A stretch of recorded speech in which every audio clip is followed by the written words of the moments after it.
Devynn Emory is a New York-based choreographer, dancer, healthcare worker, nurse, body practitioner, whose work with the body in many different forms informs the artistic work that they do.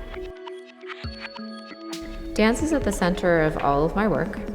It's only been in the last 8 years since I began nursing school that I began bringing in some of the medical work and the healing work. Dance has always been the focus. A lot of my work focuses on bringing people into their bodies or back to their bodies and returning home to their bodies. As a trans person, that makes sense all the time. As an indigenous mixed person, that makes sense all the time. Devynn came to see in their medical training how patient simulating mannequins stand in for people and actually play this very important role in training. And so their choreographic work moved actually to working with these mannequins and thinking about many forms of bridging different dimensions. One important one is the one between life and death. It was a huge culture shock for me to go from being a healer and working in Eastern medicine to come to Western medicine, as we call it. So these mannequins became my muse and my ally, and I began working with them pretty shortly after nursing school, to the point where I thought maybe I went to nursing school just to meet these medical mannequins.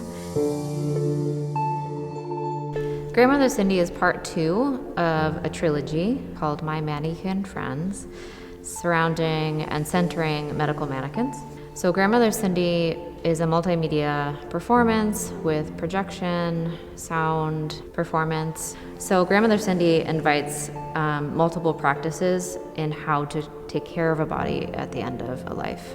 I think in Devynn's work, and they would be able to say this much better, but I think there is a sort of display of kind of ideal care, where it would be with so much empathy and beauty and kind of formal procedural understanding that you see because Devynn's a fantastic dancer and choreographer, you see that. As an artist, I care a lot about the process. Sometimes the process is more important to me than the product. Lately, I feel like I've been pulling some of that sensation of the process into the audience experience and hoping that they too then can feel really included in some of that process. There's some blooming and addition that happened to the grandmother figure during the course of the show that I think speak both viscerally and physically, but also metaphorically of kind of potentialities of changed state.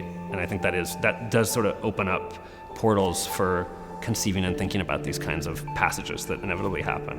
I don't envision bodies differently than I envision land. I believe we are the same. And so to really have a practice of honoring a body decomposing and then recreating life is such a beautiful process. And in order to honor that, we need to then respect the land that we live on and take care of it and nurture it. And so those two are really in conversation with each other all the time. And so I really want this work to invite people into that as a practice.